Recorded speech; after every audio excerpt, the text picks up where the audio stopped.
Siempre hablan de Joan Garcés, nos vincula a un personaje, a una figura, a un país, a un intento de construcción de sociedad como es la chilena, el Chile, el socialismo de Allende. ¿En qué contexto estaba y cómo llegó a Chile?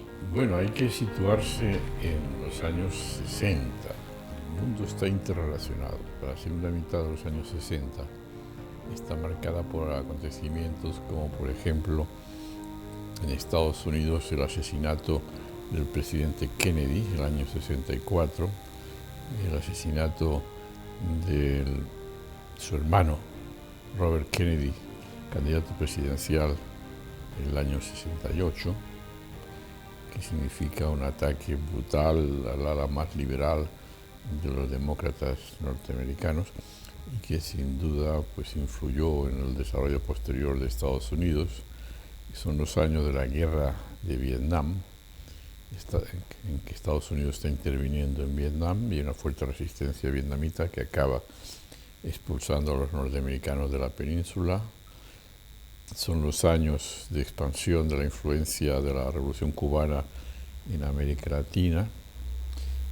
Este es el año de las revueltas estudiantiles y populares en Francia de mayo del 68, de las protestas en las universidades españolas frente a la dictadura franquista de ese momento, el fascismo español, de la revuelta de Checoslovaquia en el año 68 también, dentro del Pacto de Varsovia, hegemonizado por la Unión Soviética.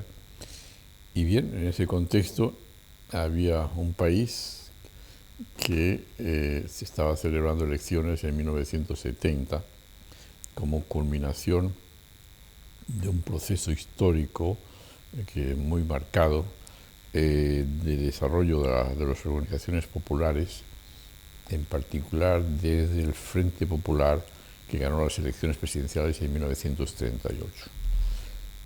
El Frente Popular, de los tres que hubo en el mundo, el francés, el español y el chileno, fue el tercero, el chileno, el que llevó su desarrollo natural sin terminar en guerras internacionales, como fue el caso de Francia y de España.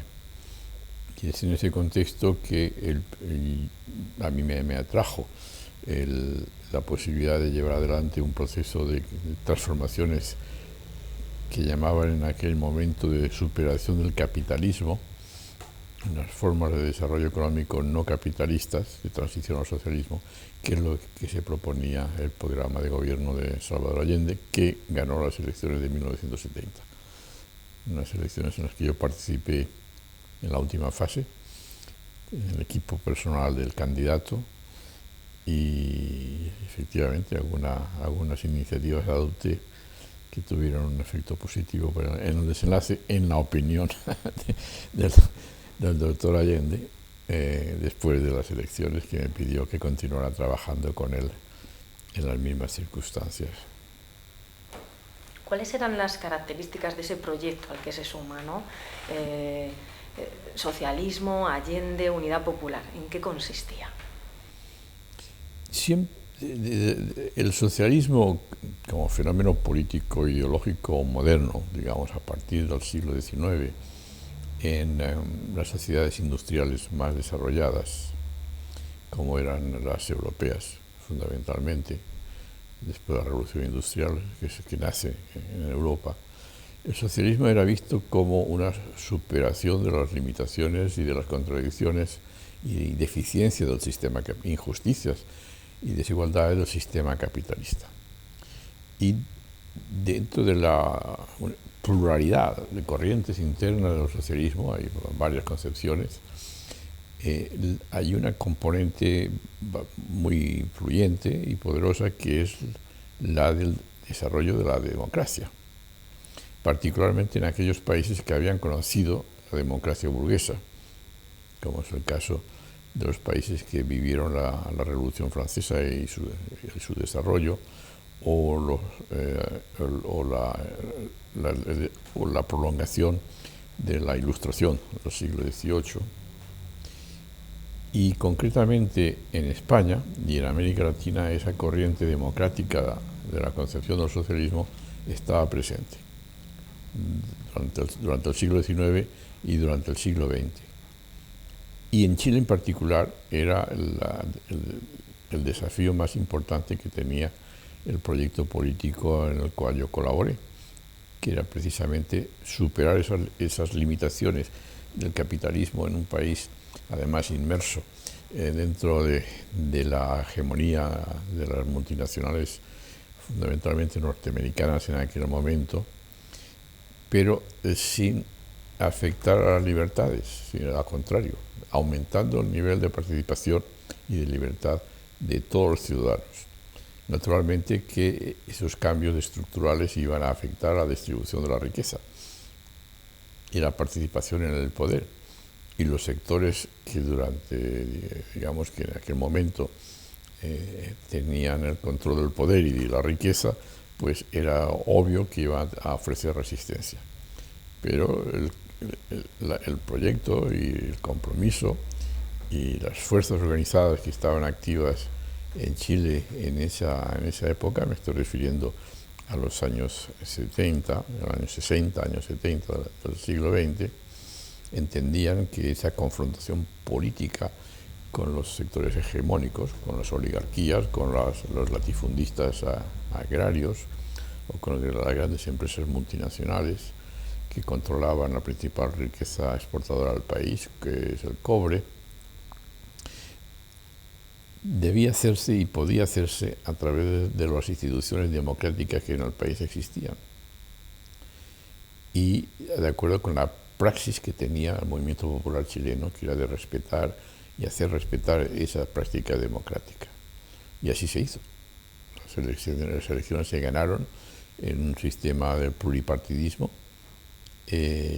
La victoria de la candidatura popular de Allende fue ratificada por el Congreso, donde estaban en minoría, y la principal nacionalización de las empresas, grandes minerías del cobre, grandes minas del cobre, se hizo mediante una reforma constitucional votada por la unanimidad del Congreso, en el Congreso, repito, en el que los partidos que sostenían el Ejecutivo estaban en minoría, lo que demuestra que era un sentimiento y una voluntad, digamos, nacional, en el sentido más amplio de la palabra, de recuperar para el país los recursos que procedían de las exportaciones de esta materia prima.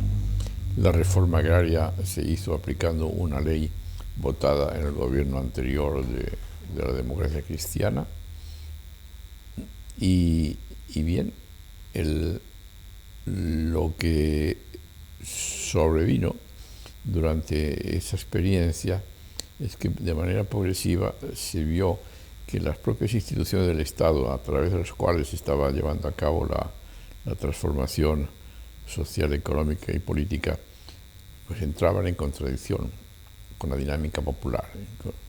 Y esa contradicción quedó ya muy manifiesta en el año 72, en el segundo año de gobierno.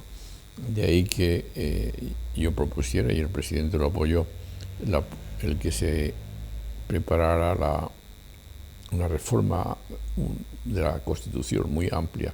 De hecho, proponer al país una nueva Constitución que armonizara la dinámica social y económica que se estaba viviendo con las instituciones políticas que se tenían que crear.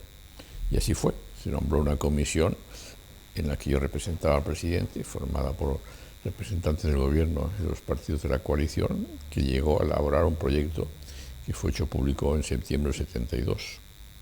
No dio tiempo de ponerla en práctica porque, como he sabido, hubo un acto de fuerza, una intervención militar propiciada por Estados Unidos, solicitada por esos sectores que estaban afectados por el proceso revolucionario dentro del país, que derribó al gobierno. Pero el intento, digamos, respondía no a un designio de unas personas o de unos dirigentes solamente, sino que respondía a un movimiento social muy amplio y que está en el país fue sofocado por las armas, con una feroz dictadura muy represiva.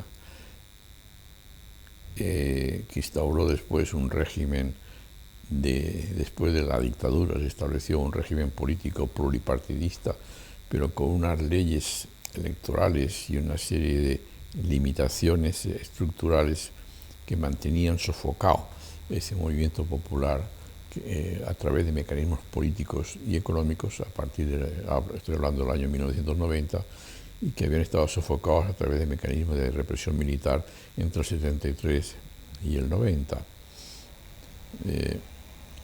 Y justamente en los días que estamos hablando, en la fecha de hoy, se observa en Chile, sobre todo en la juventud, en la gente que tiene menos de 30 años, una fuerte movilización para enfrentarse de nuevo a desafíos semejantes a los que se enfrentaron ya sus abuelos en los años 60 y 70, de hacer frente a la mayor desigualdad y a la distribución desigual de la riqueza y a los niveles, digamos, de miseria o de pobreza que el sistema capitalista sigue llevando adelante dentro de Chile, ¿no?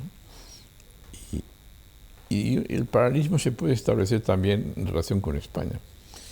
Es curioso, y hay muchos paralelismos, cambiando lo que hay que cambiar, entre los procesos populares en España y en otros países, pero en particular en el caso de Chile.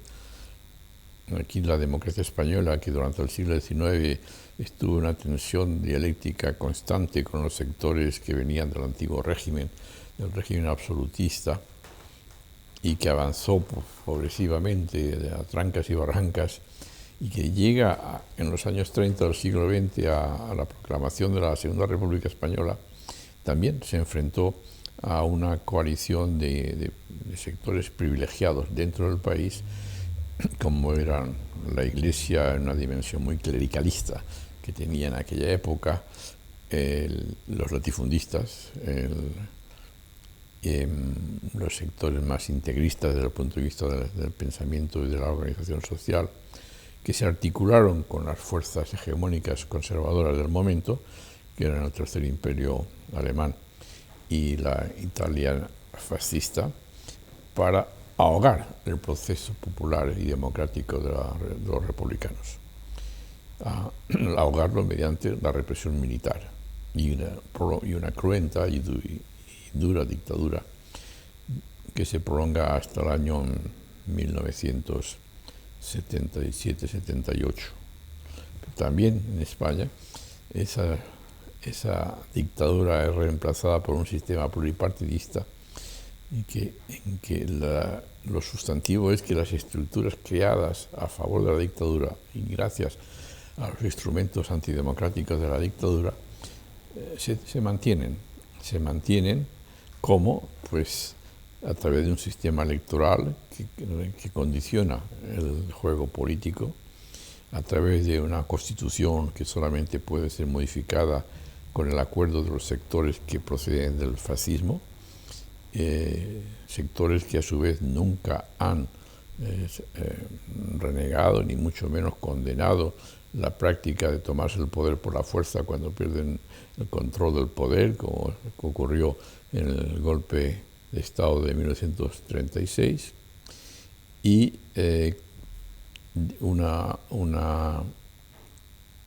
lo que yo llamo un desguace del Estado como institución y en sus recursos económicos, financieros, de defensa o de política exterior, en favor de centros de decisión ajenos al control de la soberanía popular y de la soberanía nacional igualmente.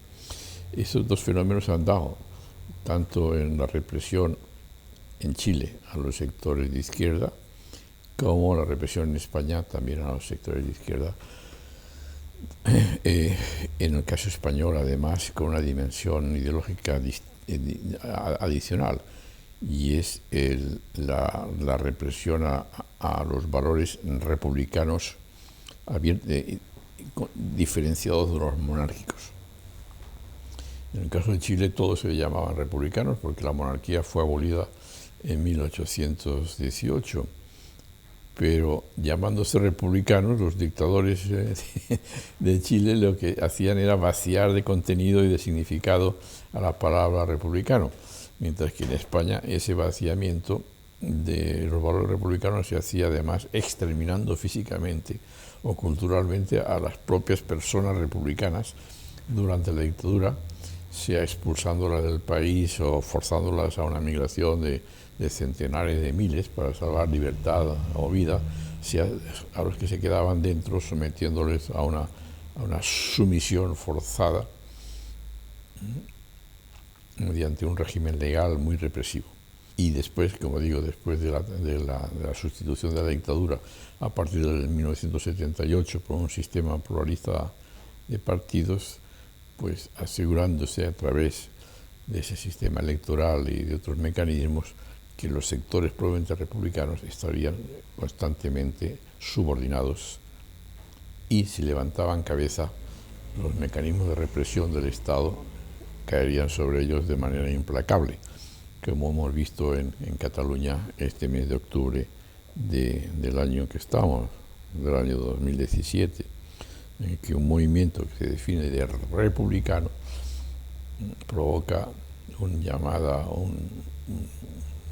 una intervención del rey el día 3 de octubre, en que rompiendo con su marco constitucional de actuación, toma la iniciativa de convocar a las instituciones monárquicas de todos los poderes del Estado y los moviliza para sofocar ese levantamiento democrático, pacífico y electoral de republicanos en Cataluña. De manera tal que rompiendo de nuevo la propia lógica de la Constitución española del 78, la Constitución monárquica actual, derroca por la fuerza al gobierno democráticamente elegido de Cataluña y encarcela a todos sus ministros, y los que no los encarcela es porque no los puede tener y tienen que refugiarse, según una larga tradición de la historia española, en el extranjero. De manera que la lucha, digamos, de los sectores conservadores para reprimir a los sectores progresistas y sobre todo los de definición republicana en el sentido más amplio y más democrático de la palabra, es paralela en ambos países. En uno llamándose república y en otro llamándose monarquía. Hay que ir más allá de las palabras y ver lo que hay detrás del contenido. Estos paralelismos, la verdad que ves todas las similitudes, ¿no? Por ejemplo, se me ocurre la diferencia. Hubo una guerra civil en España.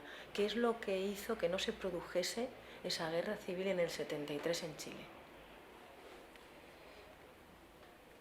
Los republicanos que en España combatieron al fascismo entre 1936 con unidades regulares del ejército alemán y de Italia en España combatiendo contra el ejército republicano legal español, no hablaban de guerra civil. El gobierno de la República hablaba de una intervención extranjera en España.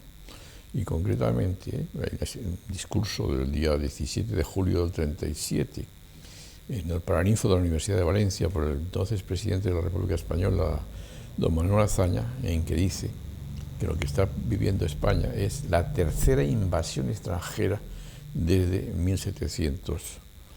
La de 1700 fue con motivo de la guerra de sucesión a la corona de España, cuando quedó la corona vacante por morir los reyes sin sucesión, en que hay una guerra internacional por controlar lo que entonces se llamaba la corona de los dos mundos, el mundo europeo y el nuevo mundo, el viejo mundo y el nuevo mundo. La segunda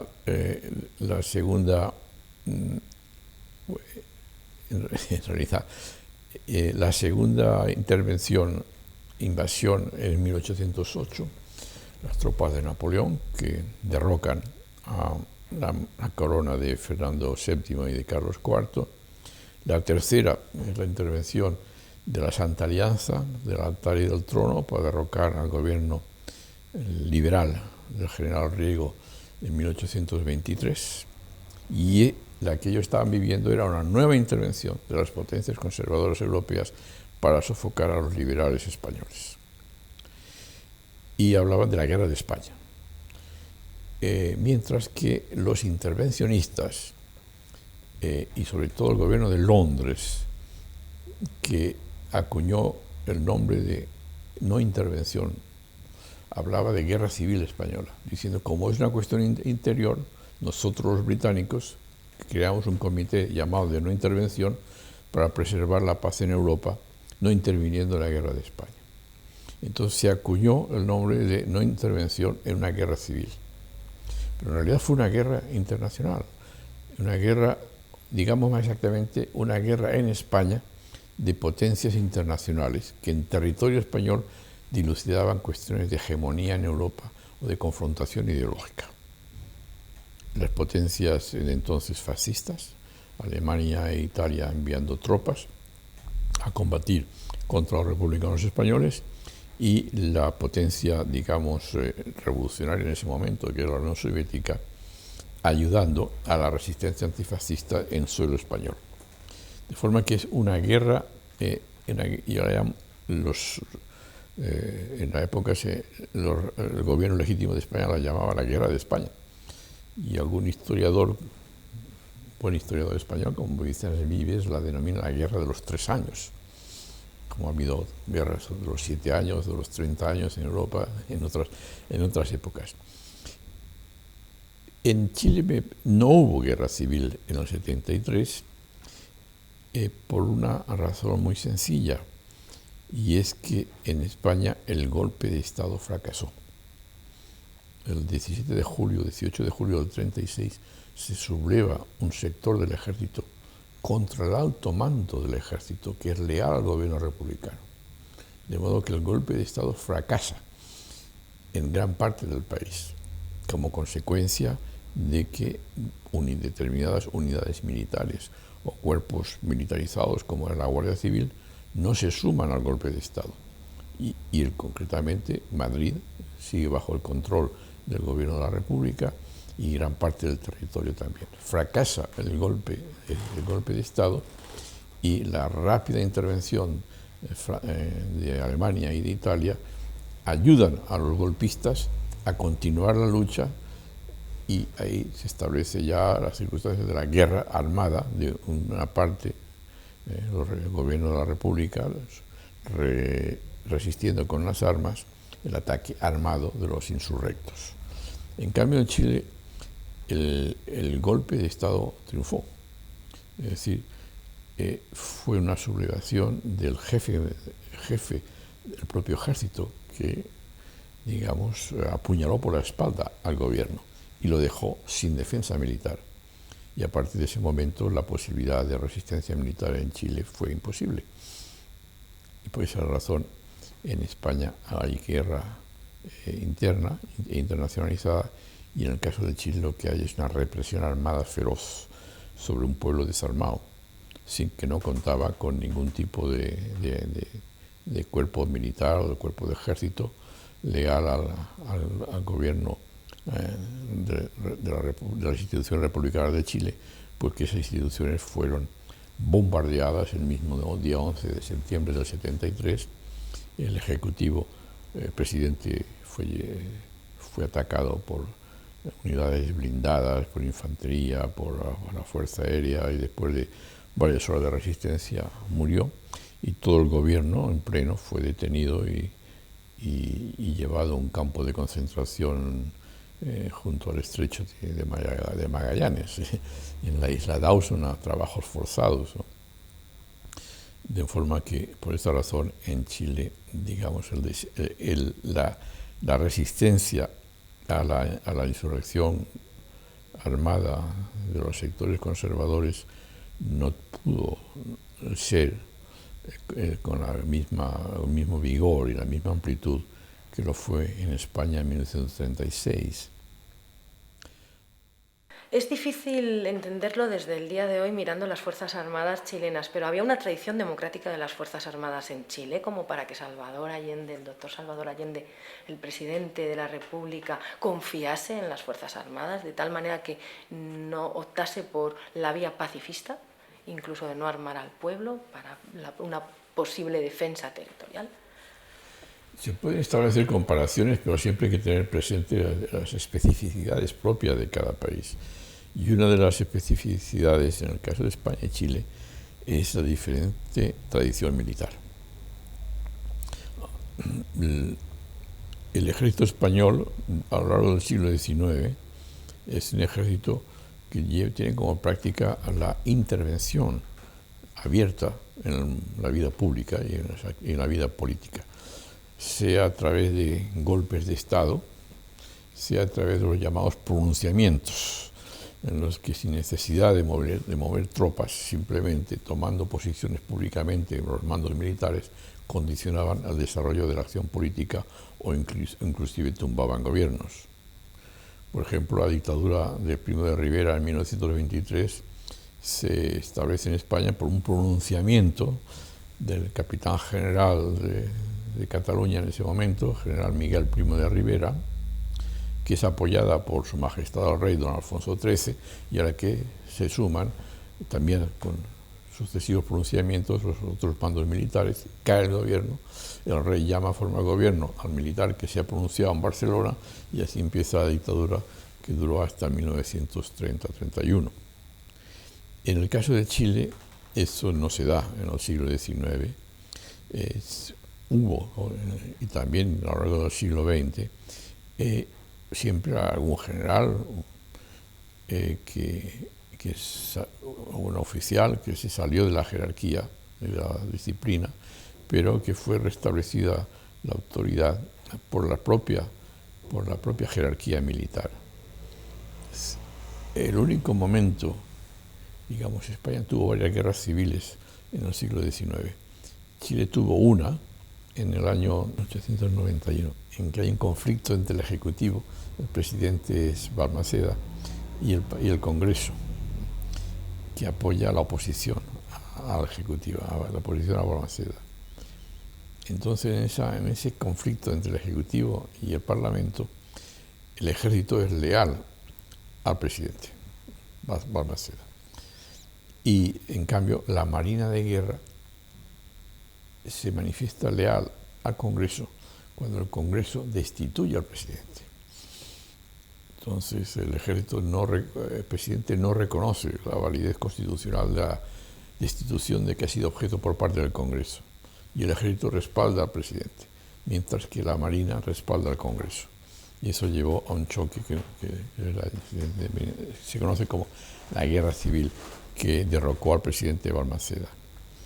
En 1973, se produce un agudo conflicto entre el Ejecutivo, presidente Allende, y el Parlamento en manos de la oposición. Y a diferencia de lo que pasó en 1891, el jefe del ejército traicionó al presidente. Y a su vez la Marina también estaba del lado de la conspiración contra el presidente. Y en esas circunstancias no hubo ninguna posibilidad de resistir al golpe militar en términos militares, aunque sí en términos políticos. La batalla del presidente Allende en La Moneda el 11 de septiembre es una batalla política, la de enfrentar su legitimidad democrática a la fuerza insurrecta de la derecha chilena y de la intervención de la potencia hegemónica norteamericana y sus aliados a través de los oficiales del ejército que se sublevan. Y esa batalla política tiene una proyección a futuro, que es la que ha sostenido en gran medida la continuidad de la resistencia de los 73 a la dictadura, y aún ahora las jóvenes generaciones que nacieron mucho después siguen, digamos, reivindicándose y enlazando y reconociendo como sus raíces ideológicas la resistencia política del presidente Allende al golpe militar. Y ahí tenemos esa imagen de Allende con su fusil AK-42, una imagen que a día de hoy se puede ver en algunos murales que tienen en la universidad. ¿Qué nos vino a decir Allende en ese momento? Bueno, el presidente Allende tenía muy claro que por más que él estaba comprometido, y además no es que era un compromiso, es que era su propia manera de ver la historia y la humanidad, que los cambios tenían que hacerse con una amplia participación popular y por consiguiente respetando los valores democráticos y humanistas, ¿no? Pero tenía claro igualmente que eso iba a provocar resistencias y que eso podía llevar y desembocar en intentonas de ruptura de la legalidad y a intentos de insurrección armada. Y en ese sentido tomó medidas. Por ejemplo, instaló la capital del país en varias oportunidades, en Valparaíso el año 71 y en Antofagasta el año 72 durante varias semanas. Y lo comentaba conmigo, si un día hay una sublevación, pues igual que estoy yo, el presidente de la República está gobernando desde Santiago, el país debe saber que puedo gobernarlo desde Antofagasta o desde Valparaíso, haciendo frente a esta ruptura del orden legal y de la jerarquía militar subordinada al gobierno legítimo. Y otras medidas que tomó. Entre otras, pues en las semanas anteriores al 11 de septiembre, los días anteriores, incrementó con varios miles de carabineros la guarnición de Santiago en previsión de que hubiera una subordinación militar. Porque él decía, los carabineros están entrenados al combate en las ciudades, cosa que no está entrenado el ejército. De modo que los soldados del ejército, de forma que él se preparaba a una resistencia armada frente a una dinámica de insurrección contrarrevolucionaria y antidemocrática, pero siempre contando con que el ejército, o al menos el mando del ejército, que el ejército de Chile tenía una tradición muy prusiana, de una disciplina muy jerarquizada, fuera leal al gobierno. Y lo fue durante los 3 años de gobierno. El alto mando fue leal al presidente. Hasta que 15 días antes, el general Prats, que es asediado psicológicamente por una campaña mediática y de sectores conspiradores, se derrumba psicológicamente y presenta la dimisión. Y en ese momento interviene el azar de la historia, ¿no? Cuando el general Prats, creo que fue el 22 o 23 de agosto del año 73, presenta su dimisión, ¿no? Porque está hundido, no está en condiciones ya de dirigir el ejército. El presidente le pregunta, bueno, entre los oficiales que en esos momentos de tensión política y militar han estado en posiciones enfrentadas a los conspiradores, ¿quién cree él que está en mejores condiciones de mantener la disciplina dentro del sistema constitucional chileno? Y da un nombre que lamentablemente se dio vuelta. Dicen los 2000 años de historia de la Iglesia Católica, dicen que nada cambia más a un cardenal que ser nombrado papa, ¿no?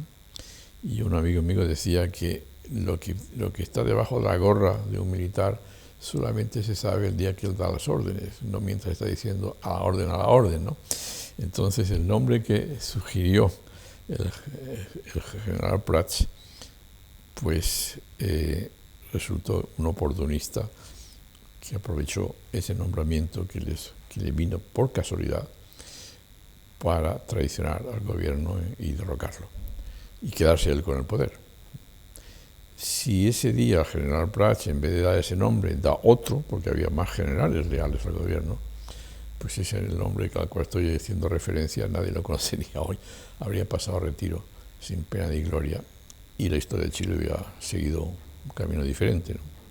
Pero el azar y la necesidad, ¿no? Una dinámica contrarrevolucionaria muy desarrollada y el azar de que ese nombre salió en la conversación y no otro. Se cuela en la historia el azar, sí. Siempre es así. ¿Se puede decir que Pinochet ha sido juzgado? Yo intenté juzgar a Pinochet, efectivamente, ¿no? Inicié en España el año 97, cuando los tribunales de Chile estaban herméticamente cerrados a los crímenes que había cometido. Inicié un proceso por torturas, por generalizadas y sistemáticas a sus adversarios políticos, por asesinatos y desapariciones forzadas, por políticas de naturaleza genocida contra los sectores nacionales que se oponían a la dictadura, y logré su detención a efectos de extradición en Londres en el año 98, y tras 500 días de arresto domiciliario, finalmente la intervención combinada del gobierno demócrata cristiano socialista de Chile, ¿no? Los llamados socialistas de Chile, de ese momento, que no tenían nada que ver con el socialismo de Allende, evidentemente. Estaban dentro del partido que se llamaba socialista, pero trabajaban en favor de la impunidad de Pinochet, lo cual, digamos, era la negación misma de su ser. Y siendo presidente el hijo de Eduardo Frei, que fue uno de los líderes políticos de la insurrección armada, y en España estaba el presidente Aznar, del Partido Popular, cuyo padre fue uno de los propagandistas del caudillismo durante el fascismo, ¿no? Entonces había una coincidencia absoluta entre el hijo del golpista Eduardo Frei, que no quería que el general Pinochet fuera juzgado, puesto que su padre le ayudó a dar el golpe, o le empujó inclusive a dar el golpe, y el hijo de Aznar, de Manuel Aznar, que es franquista convencido, en que el general Pinochet no fuera juzgado, y presionaron al gobierno de Londres para una estratagema que burlara la resolución judicial de los tribunales británicos, ingleses, que ya habían decidido y acordado y concedido la extradición a España para ser juzgado. Inventaron unos falsos exámenes médicos para declararlo demente, demencia senil, con lo cual estaría incapacitado para sostener un juicio. Es que se demostró que era una estratagema porque 2 o 3 años después los forenses chilenos constataron que efectivamente estaba en perfectas condiciones mentales de comparecer en juicio. Entonces, formalmente, por consiguiente, no fue solamente compareció ante un juez en Londres, en el procedimiento de extradición a España, y compareció igualmente ante otro juez en Santiago, en Chile, cuando fue declarado, fue procesado, declarado reo, dicen en Chile, por los crímenes que estoy comentando, que fue inculpado formalmente por los tribunales de España, por los tribunales franceses, de suizos y belgas, que solicitaron también la extradición al Reino Unido. Fue detenido en el Reino Unido durante 500 días del proceso de extradición, y después fue declarado reo, inculpado por los tribunales de Chile. Pero se murió antes de que se sentara frente al tribunal para ser enjuiciado. Bueno, eso es lo que fue, es lo que ocurrió. Nosotros le declaramos culpable. Hubo una presión que venía de fuera, de los Estados Unidos, un boicot que se sigue dando, que se sigue utilizando a día de hoy en otros países también de Latinoamérica, como por ejemplo Venezuela. ¿Qué está haciendo Venezuela diferente respecto a ese Chile de los 70? Hay rasgos comunes que permanecen a lo largo del tiempo, de décadas e inclusive de siglos, ¿no? En el caso de los pueblos hispánicos, durante el siglo XVII y XVIII hay una rivalidad entre la corona española y otros reinos de Europa, ¿no? Son las guerras con los ingleses, son las guerras con los franceses, particularmente no solamente en territorio europeo, sino también en las prolongaciones del poder metropolitano en América. Y desde el nacimiento de las repúblicas americanas por la insubordinación, insurrección de los colonos de las 13 colonias inglesas en el norte de América, o después la insurrección de los virreinatos contra el absolutismo de Fernando VII en España, la potencia de Estados Unidos ha tendido a proyectarse sobre lo que entonces llamaban la América Española y hoy llaman la América Latina, ¿no?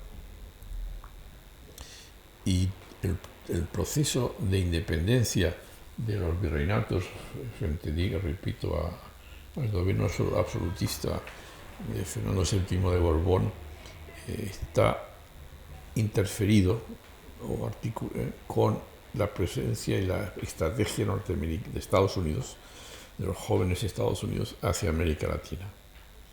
Y hay una famosa reflexión de Simón Bolívar al respecto, diciendo que parece que, más o menos viene a decir, que Estados Unidos parece estar destinado, en nombre de la libertad, crear dictaduras y males en la América Latina, ¿no?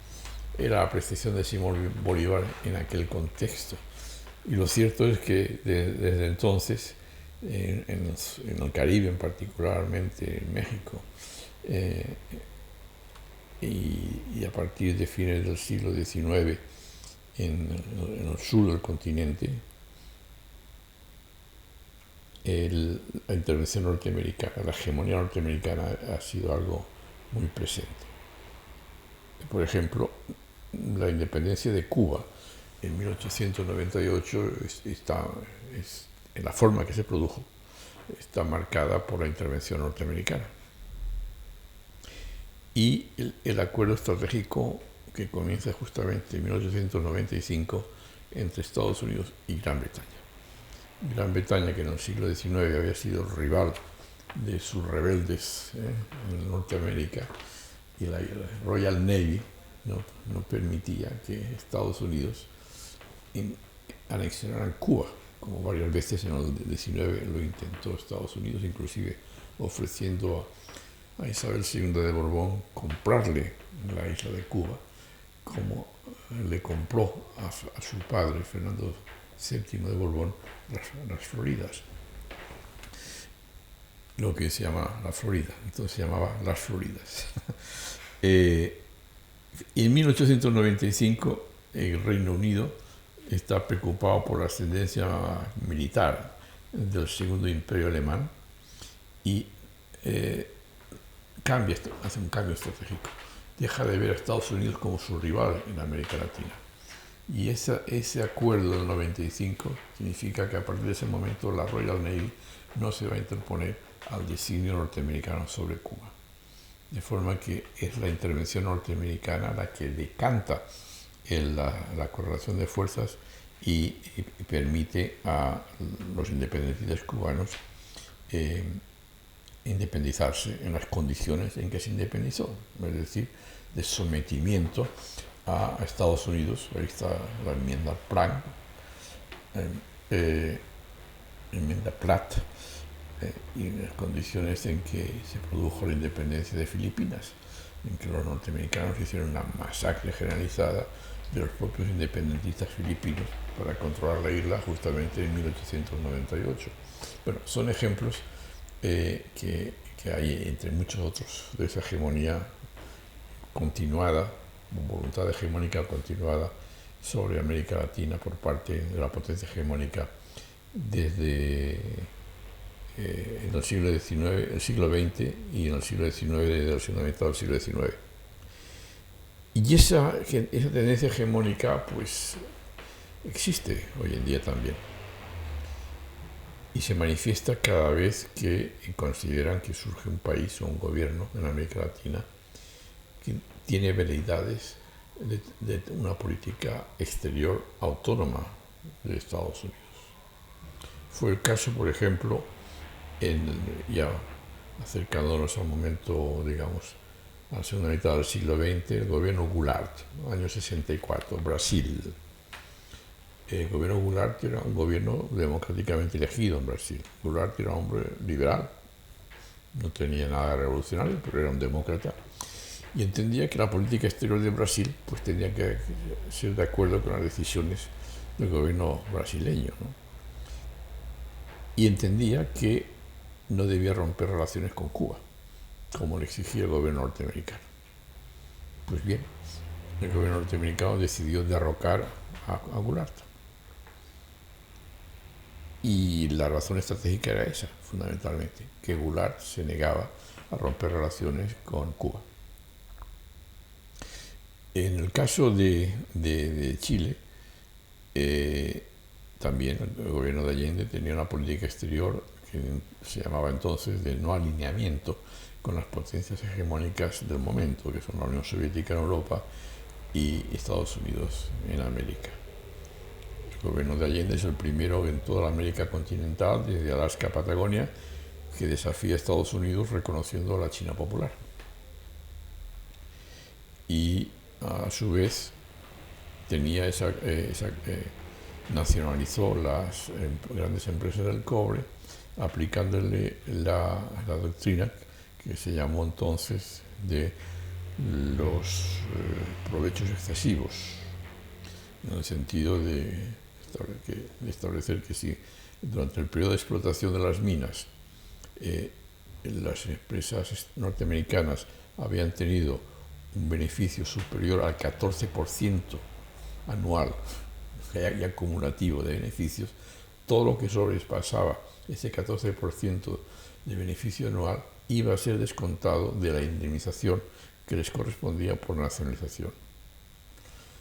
Bueno, son tres ejemplos de decisiones tomadas por el gobierno de Allende que molestaban a la estrategia norteamericana de hegemonía, y en el terreno ideológico lo que más les preocupaba era justamente que en nombre del socialismo se estaba desarrollando la democracia económica, social y política en Chile, lo cual chocaba también con la guerra ideológica con la Unión Soviética, en que en la propaganda de Estados Unidos y de sus aliados, socialismo iba asociado a estalinismo, es decir, a gobiernos autoritarios y dictatoriales, ¿no?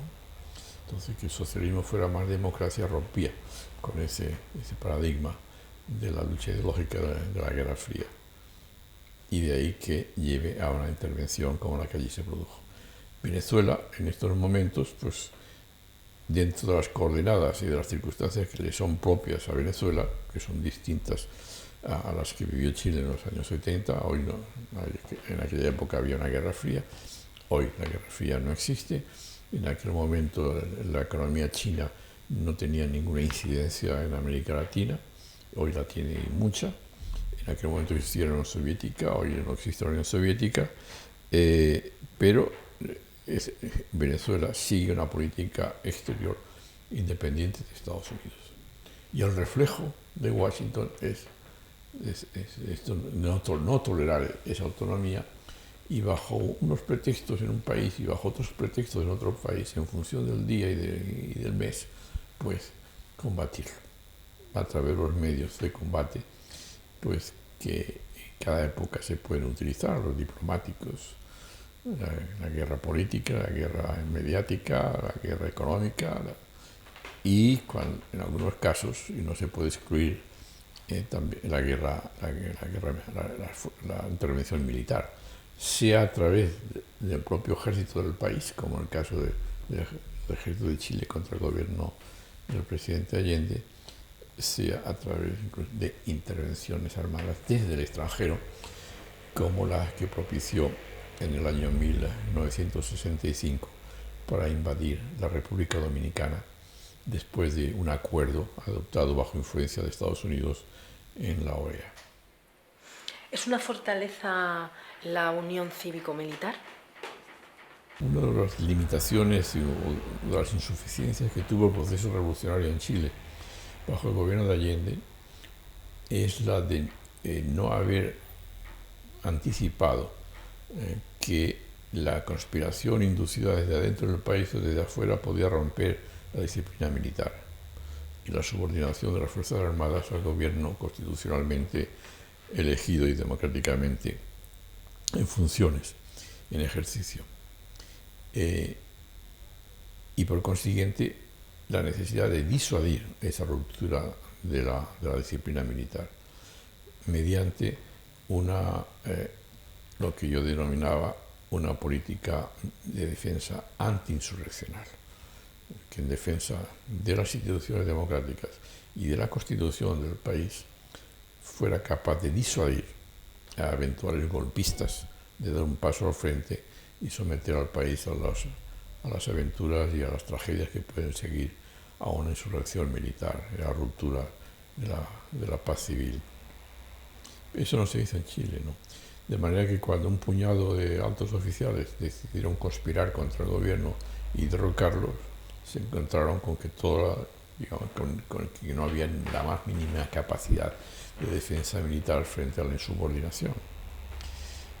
Yo lo he escrito en mis libros, es decir, lo propuse durante el gobierno desde el primer momento, desde el año 70. Hay un discurso del presidente Allende en Punta Arenas en el mes de enero, creo, o diciembre del 70 inclusive, en los primeros meses del gobierno, en que está reflejando esto que acabo de decir, en una conversación larga que sostuve con él, pero no fue compartido por los partidos políticos. Como en Chile no había tradición de pronunciamientos militares ni de insurrecciones armadas exitosas, entonces pensaban que eso en Chile no podía pasar. Eso podía pasar en otros países, en España, por ejemplo, había pasado, pero que la historia de Chile era otra y por consiguiente Chile, su idiosincrasia, como dicen los chilenos, excluía ese tipo de posibilidades. Y bien, en el caso de Venezuela, yo creo que estudiaron lo que pasó en Chile y desde el primer momento, desde los años 99, los años 2000, han desarrollado una articulación entre las Fuerzas Armadas y los sectores civiles que apoyan al gobierno, y eso hasta el momento les ha dado como resultado que los intentos de golpe de Estado que ha habido en Venezuela desde 1999 pues han fracasado, y en estos momentos posiblemente sea un factor de disuasión para nuevos golpes de Estado. Siempre se dice por parte de sectores de lo que se llamaba poder popular, se pedían armas para el pueblo, pero ¿se podría haber solucionado o haber gestado una respuesta simplemente entregando armas para el pueblo? Entregar armas al pueblo es una frase que se usa mucho, pero hay que ver lo que significa y sobre todo también lo que puede significar. Las armas son un instrumento de defensa o de ataque, de agresión, pero su uso tiene que obedecer a parámetros y a una disciplina y a una jerarquía. De otra forma es anarquía y es someter a un país a la violencia incontrolada, como lamentablemente se produce en muchos países, aún inclusive hoy en día estamos viendo muchos países sometidos a esa situación interna que es infernal. En una república, en un Estado bien organizado, las armas, en la tradición de los países europeos y también de América Latina, las armas es el monopolio del Estado. Es el Estado que legítimamente tiene el monopolio de la fuerza y lo usa de acuerdo con su legalidad democráticamente elaborada y creada. Ese es el principio del ejército y de la policía. Es decir, el uso de la fuerza en respaldo de la ley. Cuando ese principio del imperio de la ley, de la fuerza de la ley, con respaldo de la Fuerza Armada, se rompe, porque sectores que se ven perjudicados por la política de gobierno amenazan con o inclusive llegan a utilizar la fuerza al margen de la legalidad para acabar con una legalidad a la que quieren combatir porque les está perjudicando, y en un proceso revolucionario en particular la expresión armas al pueblo puede significar una necesidad en la medida, y puede ser una necesidad positiva en la medida que el armar al pueblo tiene lugar dentro en el marco de una dirección política que controla efectivamente esas armas y que si se entregan al pueblo es de una forma articulada con el ejército del propio gobierno para ampliar la capacidad de defensa del gobierno frente a una insurrección antidemocrática o ilegal y antirrevolucionaria. En ese sentido, las armas al pueblo puede ser una necesidad. Y antes de que se produzca la insurrección, para disuadir la insurrección. O antes de que se produzca la invasión extranjera, para disuadir a la insurrección extranjera. Un ejemplo clásico es el de Suiza. En Suiza, todos los ciudadanos en edad militar deben ir a un cuartel a entrenarse en el manejo de las armas. Y después que terminan su periodo de servicio militar obligatorio, guardan el fusil en su propia casa, junto con balas para poderlas utilizar. Porque la defensa de Suiza frente a una eventual invasión extranjera supone la articulación del ejército profesional de Suiza con los ciudadanos armados. Pero naturalmente esos ciudadanos están encuadrados en una jerarquía y disciplinados, de modo tal que no pueden usar el arma como les dé la gana, sino dentro de unos comandos y unos mandamientos que tienen una dirección política y una dirección militar en función de una estrategia de defensa frente a un enemigo externo. Entonces, ese es el pueblo en armas, es una concepción, digamos, que tiene sus raíces en la propia Revolución Francesa. Y ese pueblo en armas, pues en Suiza tiene esa forma. En la Yugoslavia de Tito tenía una organización semejante. Tito tenía el ejército profesional yugoslavo y tenía la ciudadanía armada, precisamente para defender lo que eran las características del gobierno de Yugoslavia bajo Tito, la dependencia del país frente a la Unión Soviética y frente a Estados Unidos. En Chile no se logró eso, y cuando se pedía armas al pueblo, quienes la pedían en un momento de tensión revolucionaria, lo hacían en unos términos y una concepción ajena a lo que estoy diciendo, como si distribuir armas en ese momento, así nomás, hubiera resuelto nada. Al contrario, no hubiera resuelto nada y hubiera empeorado mucho más la situación. Un proceso de superación del sistema capitalista, de orientación socialista, y que a su vez esté inspirado en valores democráticos y desarrollo de la democracia, necesariamente necesita una vastísima movilización popular y que tiene que estar organizada. Y sin eso es imposible sostener un cambio del sistema económico y del sistema político, y menos en marcos democráticos. Puede ver, es un tema muy clásico en las revoluciones.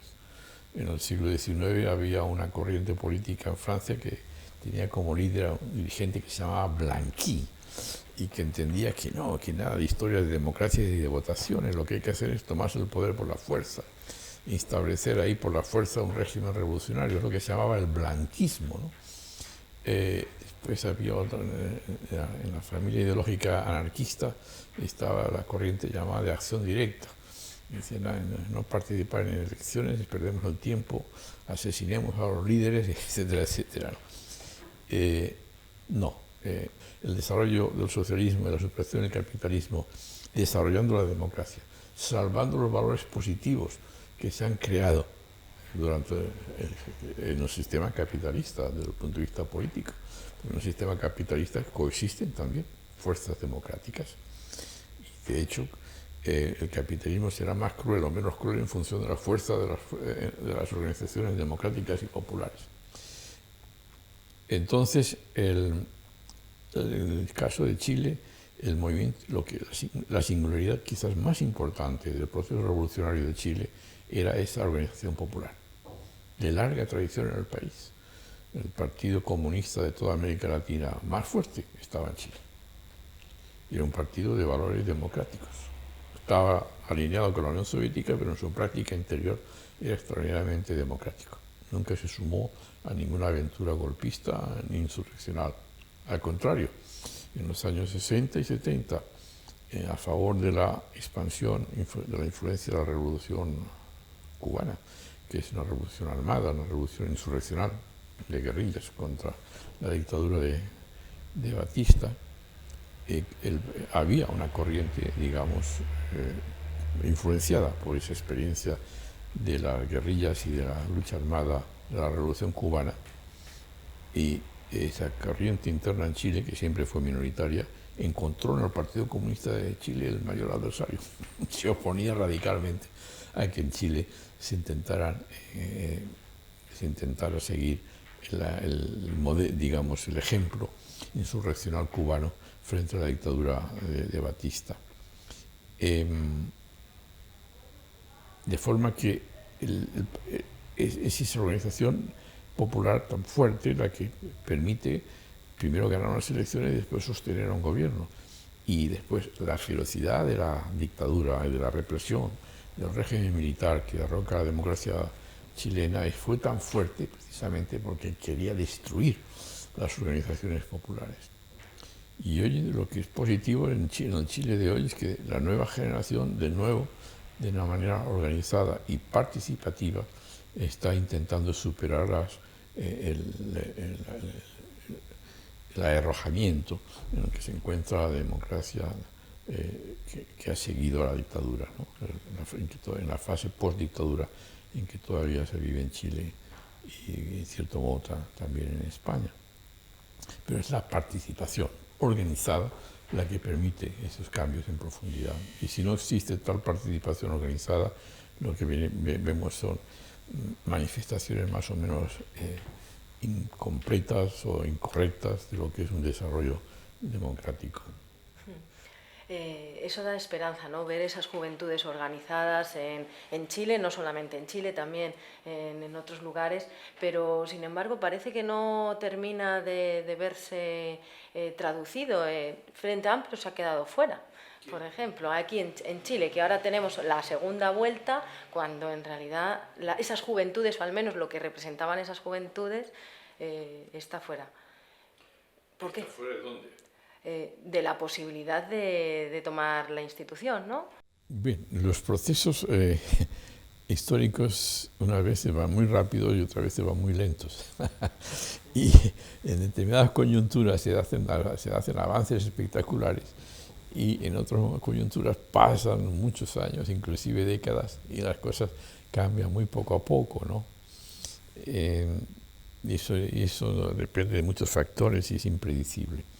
Pero ya que pregunta usted el momento actual en Chile, hoy estamos a 22 de noviembre del año 2017, pues bien, el desenlace de la actual elección presidencial, que será el día 17 de diciembre, en menos de un mes, está en función precisamente del posicionamiento del Frente Amplio, de la juventud que se ha organizado en los últimos 5 o 8 años y que no tiene todavía, ha sacado un senador en las elecciones de 17 de noviembre porque era el único joven de estos jóvenes líderes que han nacido en los últimos años que sobrepasaba la edad mínima para ser candidato a senador, que era de 35 años. Y el único que presentaron, porque era el único que tenían, salió elegido senador.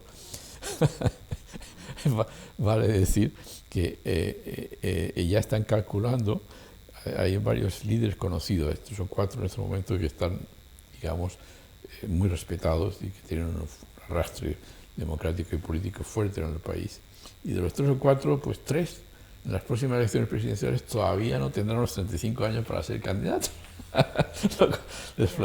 Entonces, ahí se ve cómo, bueno, hay una fuerza que sube, pero a su vez hay dentro de un marco que ellos tienen que respetar, evidentemente, se mueven en ese marco, y que les limita inclusive para dar sus candidaturas a esos puestos. Pues bien, el porcentaje que han tenido en las elecciones del 17 de noviembre, algo más del 20%, va a ser decisivo para quién será el próximo presidente de Chile. Por consiguiente, sí que tiene una incidencia directa.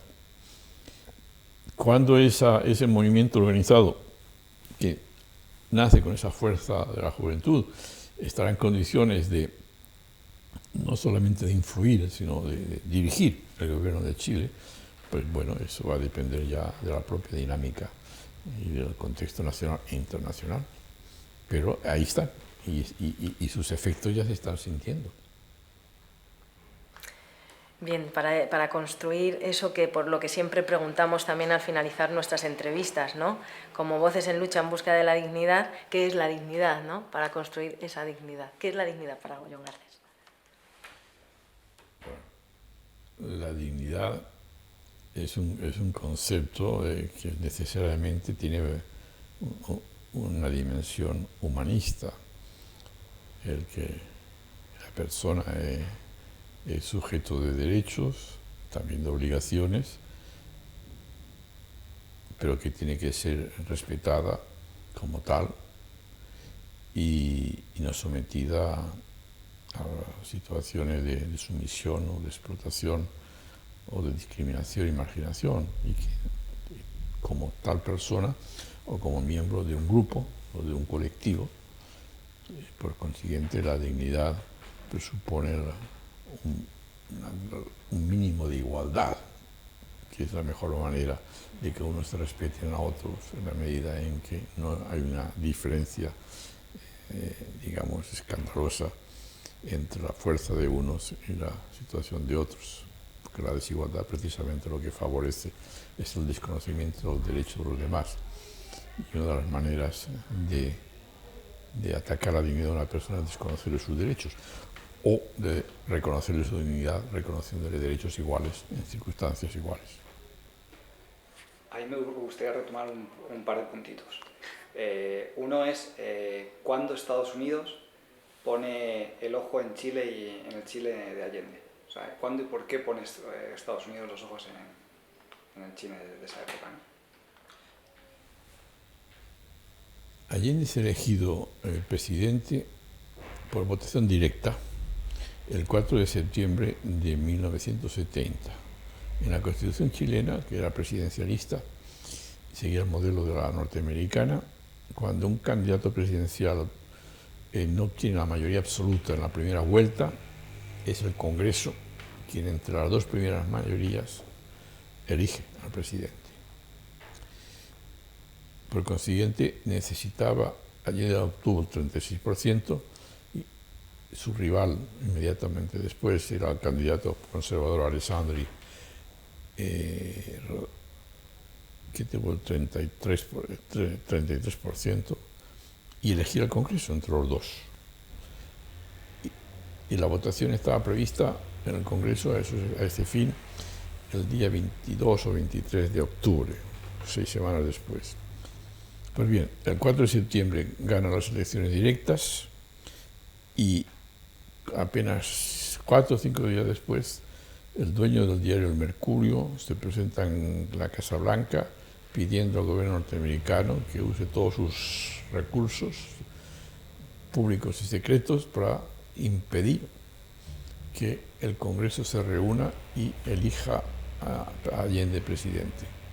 Y que eso solamente es posible en el contexto democrático del país del año 70 mediante un golpe militar. Y efectivamente es entonces la petición del dueño del principal grupo mediático conservador, porque había otro grupo mediático más tan poderoso en venta de periódicos, que era el diario Clarín, y que apoyaba evidentemente el sistema democrático, pero el grupo mediático dominante conservador del país pide la intervención norteamericana para dar un golpe de Estado. Y el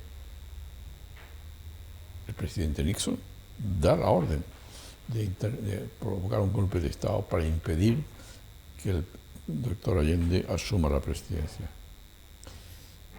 Y ese golpe fracasó, porque el jefe del ejército, que era entonces el general Schneider, se negó a subordinar al ejército de Chile al golpe que le estaba pidiendo el dueño del Mercurio y el gobierno norteamericano. Se puso en medio Le dispararon y lo mataron al general Schneider. Pero sobrevivió bastante y en un hospital ya agonizando para que el Congreso se reuniera finalmente el 22 o 23 de octubre y votara a Allende como presidente, la primera mayoría en las elecciones del 4 de septiembre. Por consiguiente, la decisión de intervenir en Chile por parte del gobierno norteamericano a petición de los sectores conservadores chilenos y particularmente del grupo mediático dominante es anterior a que asuma el gobierno el presidente Allende. Cuando dicen que la intervención americana responde a las políticas que estaba llevando adelante la nacionalización del cobre, la reforma agraria o la política exterior independiente, sin duda que eso, digamos, mantuvo el interés de Estados Unidos de derrocar ese gobierno. Pero a la orden de impedirle que se instale es anterior a inclusive a que llegara a firmar el primer decreto. ¿Y qué es lo que les preocupaba? Pues Kissinger lo dijo, los colaboradores de Kissinger lo dicen muy claramente. Kissinger veía que esa asociación de desarrollo democrático, social y económico, de participación de la ciudadanía en los asuntos colectivos bajo el nombre de socialismo, chocaba con la lucha ideológica que sostenía Estados Unidos con el bloque soviético, en el que el socialismo iba asociado a estalinismo y a dictadura. Llamada dictadura del proletariado, como usted quisiera, pero dictadura. En cambio, en Chile, lo que Allende decía es que aquí de dictadura nada. Vamos a hacer el socialismo con sabor a empanadas y vino tinto, es decir, con los recursos propios de la cultura del país, que era una cultura democrática. Y es la irradiación que eso tenía en los países de tradición democrática, particularmente en Europa. Países que estaban dentro de la OTAN, como era Francia o como era Italia, estaban siguiendo muy de cerca ese desarrollo democrático en el país chileno. Por ejemplo, el dirigente del Partido Socialista francés, que era François Mitterrand, el año 71 visitó justamente a Salvador Allende para hablar con él cómo había llegado al gobierno y lo que estaba haciendo en el gobierno a través de ese desarrollo de la democracia. Yo fui el traductor de las conversaciones entre Allende y Mitterrand. Y en Italia, igualmente, tenía en ese momento partidos de izquierda muy poderosos y en todos ellos está influenciando establecer alianzas amplias con la idea de ganar autonomía del país y de hacer cambios sociales y económicos profundos internos. Y para eso Kissinger encontraba que esa irradiación de un pequeño país marginal de Sudamérica hacia países centrales en el sistema de la OTAN, como eran Francia e Italia, le suponía un desafío estratégico a través de la influencia política. Porque evidentemente Chile no irradiaba ni poder económico ni poder militar hacia Europa, pero sí una influencia política e ideológica.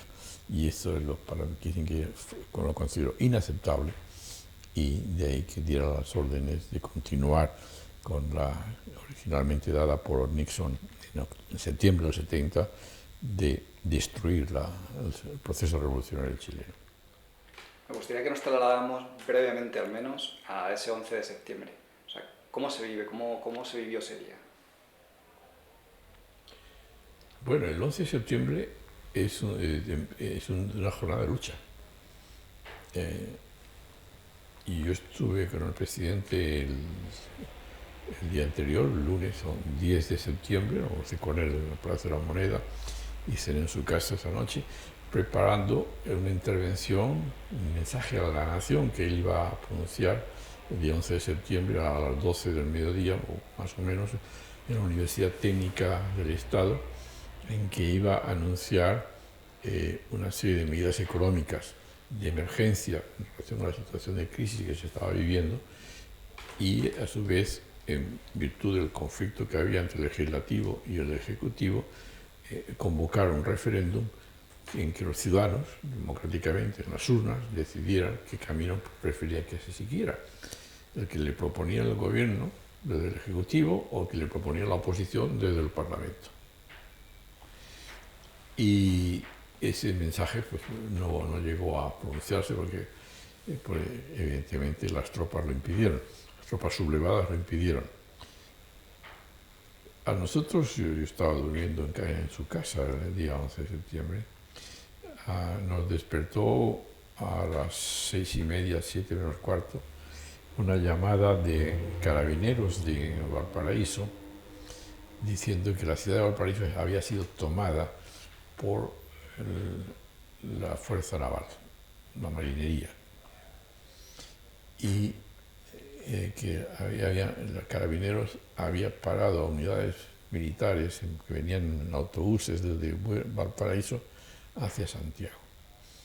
Entonces, es decir, el mando de carabineros era leal al gobierno y prevenía al presidente de que había habido una insurrección en la Marina de Guerra en el puerto principal del país, que era Valparaíso. Y el presidente se puso en contacto con los comandantes en jefe, que no contestaban al teléfono. Son las 6:30, 7 menos cuarto de la mañana, pero sí le respondía el jefe de la guarnición del ejército de Santiago, que era también jefe de la segunda división, con sede en Santiago, que era el general Brady, que le dijo que el ejército era leal al gobierno y que iba a enviar tropas a Valparaíso a sofocar el amotinamiento de la marinería del puerto de Valparaíso. Y con esa información, con el carabineros del lado del gobierno y con la guarnición de Santiago y de la segunda división del ejército del lado del gobierno, es que Allende se dirige al palacio desde su residencia particular al palacio presidencial e ingresa. Yo ingresé con él. Y el palacio estaba rodeado de tanquetas de carabineros en posición de defensa del palacio presidencial, ¿no? Entonces él ingresa a dirigir la defensa del sistema democrático chileno, del gobierno legítimo del país, frente a una insurrección. Eso son alrededor de las 7 de la mañana. Y la cosa fue cambiando con los minutos. A las 8, entre 8 y cuarto, el general Pinochet destapa su carta, que hasta ese momento lo tenía oculta, y se pone al frente de la insurrección del ejército en Santiago, pero el mando de carabineros sigue siendo leal al gobierno. Yo estaba en La Moneda y allí estaba el director general de carabineros y estaba el segundo del general. El segundo se llama el general Urrutia. ¿Y qué ocurrió? Pues que dieron un golpe interno en carabineros. El alto mando se comunicaba con las unidades de carabineros a través del sistema interno de comunicaciones, que tenía un centro de telecomunicaciones. Ahí pasaban las órdenes. Entonces, el general número 6 o número 7 en la jerarquía se tomó el centro de telecomunicaciones y cortó el alto mando de las unidades de carabineros. Y eso fue alrededor de las 9 de la mañana. De manera que en un momento dado, es la última foto que se toma el presidente en un balcón de La Moneda, que se asoma y está viendo que las tarjetas se están retirando de alrededor del palacio, y pregunta al general de carabineros, el general Sepúlveda, le pregunta por qué se retiran las tanquetas. Y Sepúlveda dice, bueno, voy a preguntar. Y unos minutos después regresa diciendo, nos han cortado las tanquetas, están recibiendo órdenes de retirarse de los golpistas que se han tomado el centro de telecomunicaciones.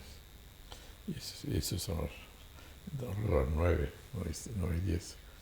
Entonces, a partir de ese momento ya está clarísimo que el gobierno se ha quedado sin respaldo armado.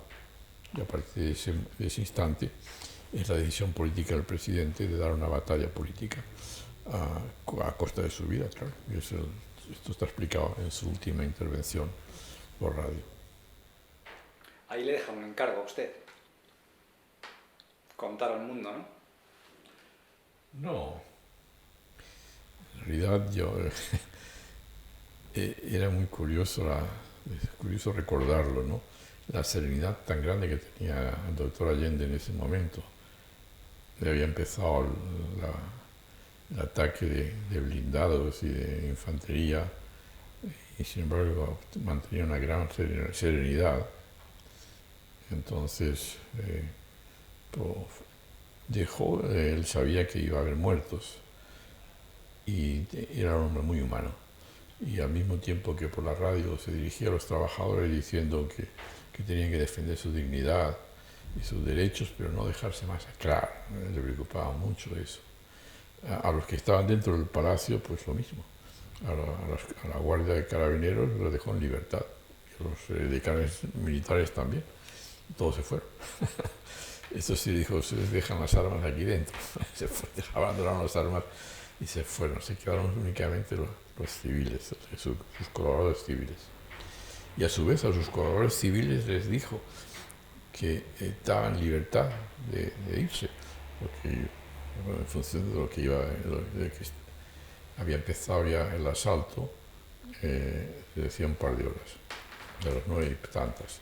Entonces a las 11:15 paró el asalto porque el presidente le pidió una pausa para que pudieran salir los civiles precisamente, ¿no? Pero lo que él no sabía es que pararon el asalto porque la Fuerza Aérea necesitaba repostar los aviones. Y mientras repostaban, entonces pararon el asalto por tierra porque iba a bombardear la aviación. Y para que no fuera afectada por las bombas, retiraron a la infantería. Y eso son las 11:15 de la mañana. En ese momento él reúne a todos sus colaboradores civiles en el patio de cristal que se llamaba, y les dice lo mismo: hay una tregua, pueden salir todos los que quieran. Y nadie se olía la muerte en ese momento, ¿no? Y nadie decidió salir, ¿no? Salieron las hijas a petición de su padre, que las empujaba a salir. Y a mí me hizo una excepción y me ordenó salir. Me acompañó a la puerta principal y salí por la puerta de la Plaza de la Constitución. Bueno, digamos que estoy vivo gracias a esa decisión suya, ¿no? Bueno, y gracias a eso he podido contar muchas cosas, por ejemplo, sobre la historia de este país, y ha mostrado evidencias de ello, de cosas que no se hablan así a voz populi, o los grandes medios no las muestran, ¿no? ¿Cuál es la relación entre Suresnes, Felipe González, la socialdemocracia alemana y la CIA? Bien, en ese momento lo que el presidente me habla no es de eso.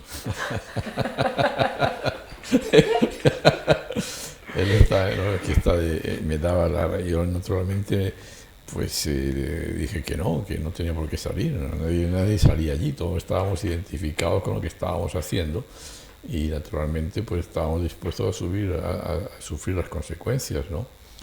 Y para algunos fueron trágicas.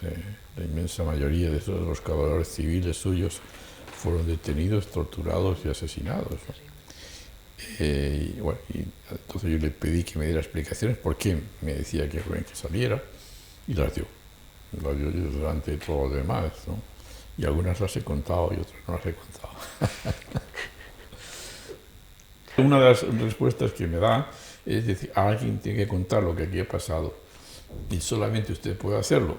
Bueno, eran sus colaboradores los que estaban allí presentes. Cuando dice solamente, en el sentido de que yo era su más directo colaborador. Eso era una cosa asumida por todos y todos estuvieron de acuerdo. Entonces yo salí por decisión del presidente con el asentimiento, digamos, entre comillas, de los otros colaboradores, ¿no? Que ya digo, lamentablemente muchos de ellos tuvieron un final trágico.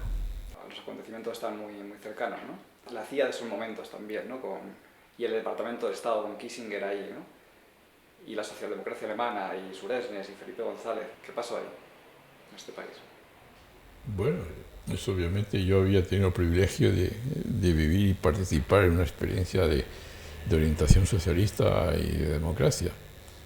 Eso me daba una ventaja comparativa con la de otros españoles y europeos que cuando hablaban de socialismo pues era concepción teórica o doctrinal, sino una experiencia práctica de lo que significa en términos de organización, de acción y de reacción también. Y eso evidentemente pues me permitió a mí, cuando regresé a Europa, tener unos criterios de evaluación y de valoración de lo que decían y hacían otros bajo el nombre de socialismo, que para mí no era socialismo, para mí significaba medidas en realidad antisocialistas, adoptadas invocando el nombre de socialismo, ¿no? Eso lo vi yo por necesidad, ¿no? No es que yo fuera clarividente, sino que simplemente bastaba con abrir los ojos y oír, y después mirar lo que se hacía, ¿no? Y los hechos pues hablan por sí mismos, ¿no? Esos dirigentes políticos de los años del posfranquismo en España, que hablaban de socialismo, etcétera, etcétera, y que controlaron las organizaciones socialistas, pues hoy están trabajando para grandes capitalistas, ¿no?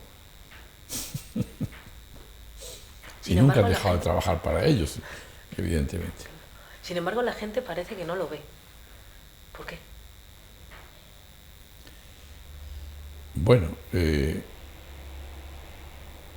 el caso de España, hay que considerar que la represión física y exterminio físico que hubo durante la guerra de resistencia a la intervención fascista y después durante la larga dictadura, pues dejó a España sin líderes políticos. Los más experimentados o fueron asesinados, o murieron en el campo de combate o murieron en el exilio. De forma que cuando muere Franco en el año 75, esto es un desierto político desde el punto de vista de las fuerzas republicanas, democráticas y no digamos socialistas. Y ese desierto fue ocupado en la forma que fue ocupado por personas cooptadas para, por ejemplo, dieron un golpe interno dentro del Partido Socialista Obrero Español.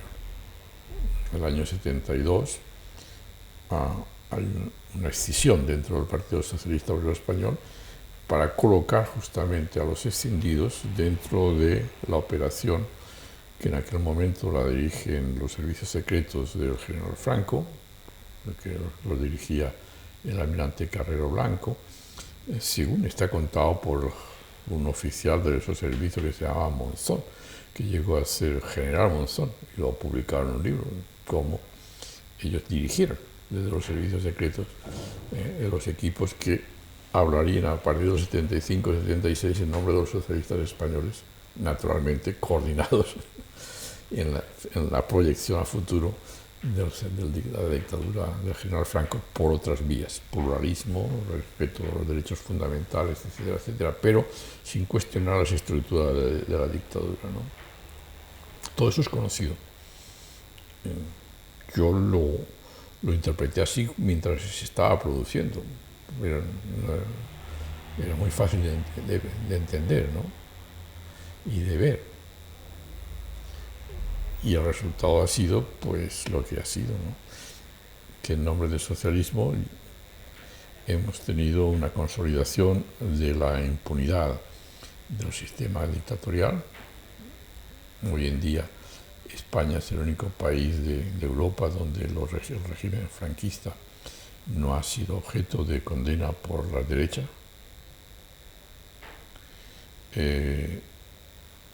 Y las consecuencias para la democracia española pues son tremendas, porque le degradan, han mantenido un nivel reducido de democracia efectiva, una democracia en gran parte controlada,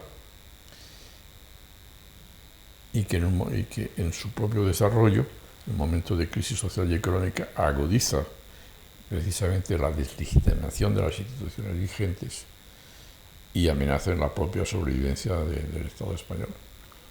En estos momentos, por ejemplo, en Cataluña la corriente independentista pues está entre el 45 y el 50%, cuando hace 8 años estaban al 10 y al 15%. ¿Qué ocurre? Que una crisis social y económica repercute allí, como repercute en Sevilla o en Canarias o en Valencia o en el resto del conjunto de España, pero allí hay una componente nacionalista de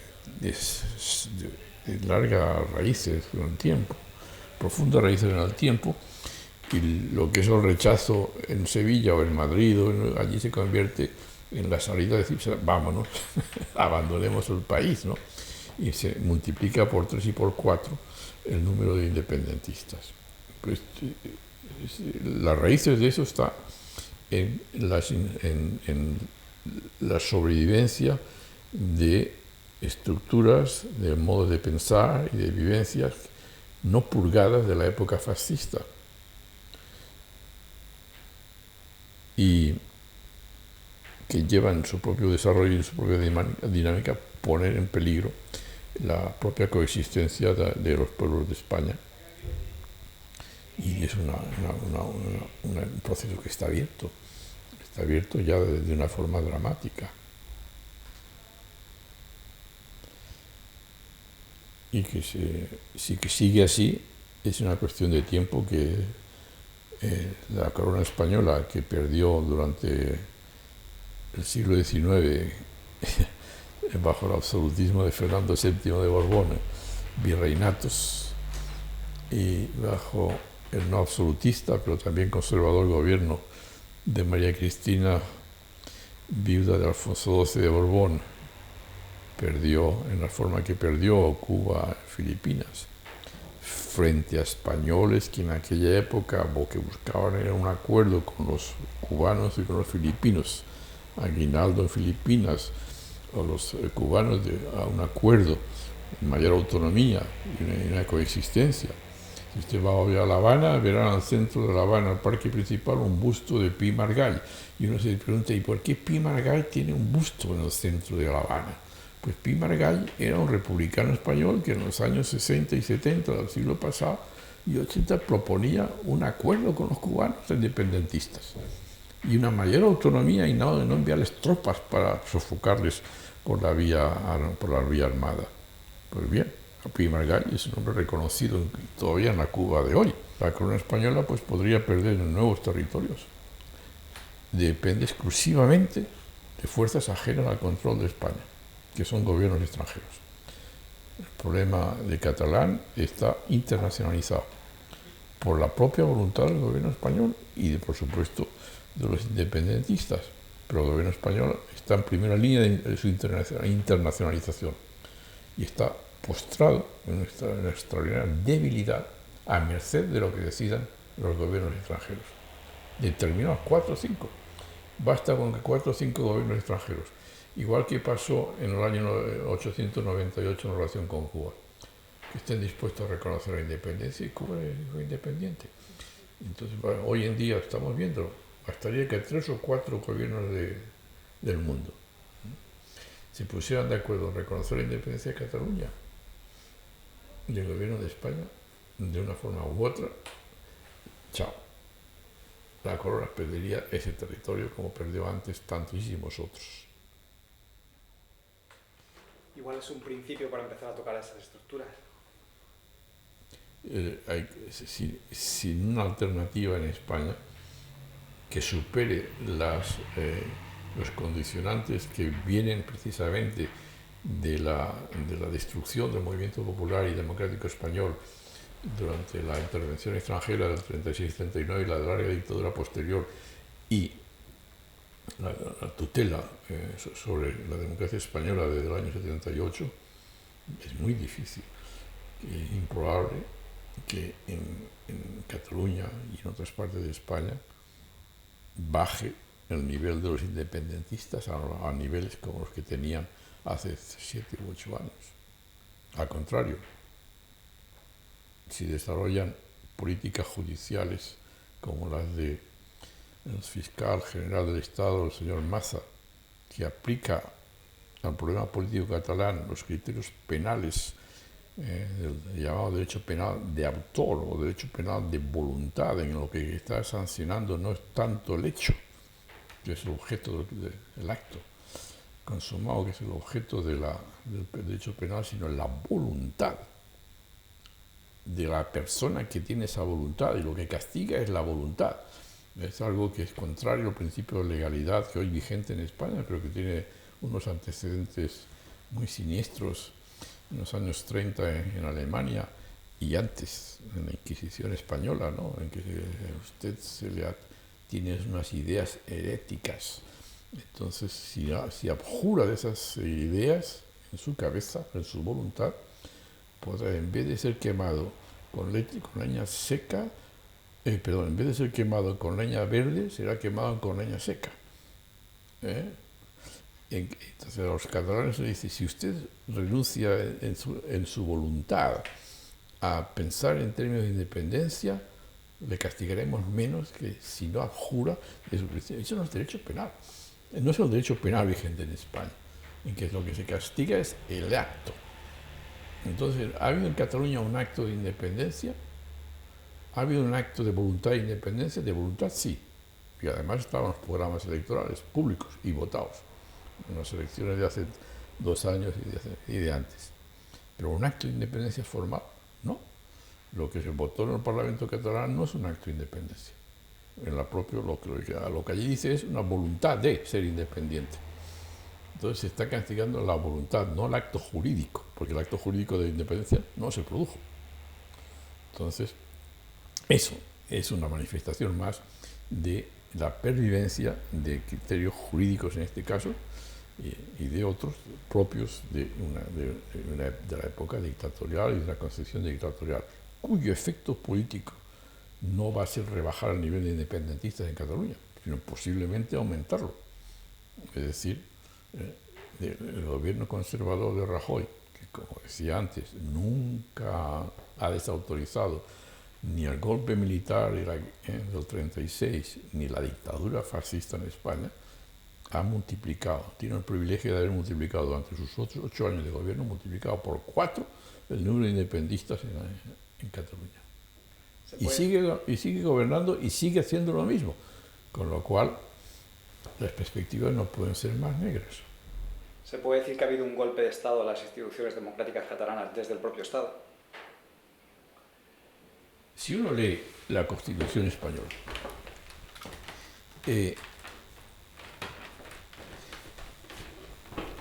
la Constitución española, que tiene aspectos positivos sin duda, es el resultado de, entre otras cosas, de la voluntad de los españoles de dejar atrás las consecuencias de la dictadura. Dice el artículo 155. Aquí está. Esto es. 155. Si una comunidad autónoma no cumpliere las obligaciones que la Constitución u otras leyes le impongan, o actuare de forma que atente gravemente al interés general de España, el Gobierno, previo requerimiento al presidente de la comunidad autónoma, y en el caso de no ser atendido, con la aprobación por mayoría absoluta del Senado, podrá adoptar las medidas necesarias para obligar a aquella al cumplimiento forzoso, de dichas obligaciones, o para la protección del mencionado interés general. Adoptar las medidas necesarias para obligarla a aquella. Pero obligar a una comunidad puede hacerse de muchas maneras para que cumpla una obligación. Y eso puede hacerse manteniendo el gobierno en esa comunidad. Lo que no está dicho aquí, y es una interpretación forzada y que choca con otras disposiciones de la Constitución, es que la manera de hacer obligar a esa comunidad a cumplir una disposición en el interés general sea destituyendo el gobierno de la comunidad y encarcelando a sus dirigentes. De modo que desde el punto de vista constitucional es extraordinariamente dudoso, y hay razones para pensar que hay una actuación al margen, inclusive en contra del espíritu constitucional del propio artículo 155 y su contexto que se está aplicando en Cataluña. Naturalmente, que quien tiene que decidirlo si sí o no es el propio Tribunal Constitucional, que para eso está.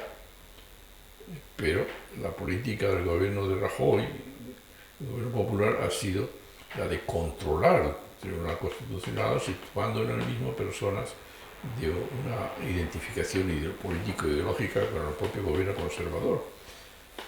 y además en el año 2015 le aprueba una reforma de la Ley Orgánica del Poder Constitucional en que, para espanto de grandes constitucionalistas españoles como el profesor Rubio Llorente, desnaturaliza la función constitucional de este órgano, atribuyéndole funciones punitivas directas, sin necesidad de escuchar a las partes y sin posibilidad de recurso.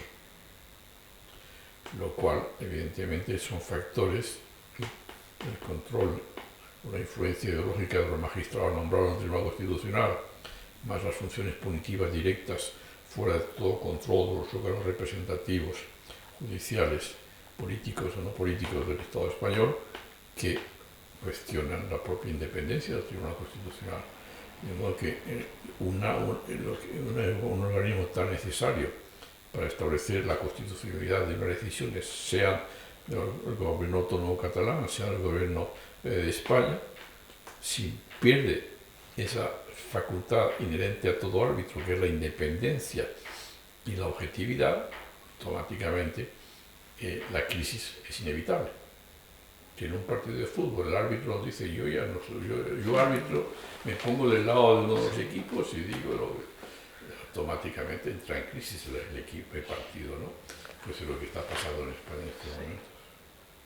Si uno va al artículo en lo que dice cuáles son las funciones del rey, pues son funciones de equilibrio, de buscar acuerdos, de moderación y de ponderación. Pero en el momento que el rey se sale de ese marco constitucional y toma la iniciativa de dirigir una operación política, pues está actuando fuera de la Constitución.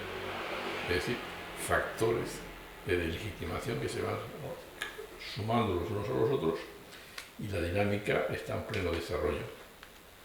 En unos meses más o años sabremos dónde nos ha llevado. Sí, desde luego. Vamos a ver si dejan los tribunales de estar secuestrados. La ley, si no tiene fuerza para imponerse, es papel mojado. Y si la fuerza se impone al margen de la ley, es tiranía, es despotismo. Entonces hay que equilibrar el ejercicio de la ley con la fuerza, pero dentro de un marco democrático. La Constitución española vigente dice: España es un Estado social y democrático de derecho. ¿Social qué significa? La dimensión social. Los intereses colectivos de la sociedad, el mundo del trabajo y de la igualdad, y los intereses que se llaman sociales, fundamentalmente los trabajadores. Y Estado social y democrático, es decir, sometido a los principios democráticos, de derecho. Es decir, la parte final, derecho, está condicionada por la dimensión social y democrática. ¿Qué es lo que nos dice el gobierno del Partido Popular y todo el establishment? Defensa del Estado de Derecho. Pero se come que es un derecho con contenido social y democrático. De forma que están haciendo una interpretación del Estado en que la dimensión democrática queda subordinada cuando no totalmente desconocida. Entonces estamos de nuevo en una manifestación de que deslegitima las propias instituciones hoy vigentes. Y se convierte el Estado de Derecho en una invocación privada de sus dos componentes definitorios, que son lo social y lo democrático, que es digamos, de imposición, que al negar esos dos componentes es vista por determinadas partes o sectores de la sociedad española como una imposición antidemocrática, lo cual agudiza y multiplica los factores de descomposición y desintegración de un sistema que estamos viviendo. Muchísimas gracias, Joan. No sé si quieres añadir alguna cosa más.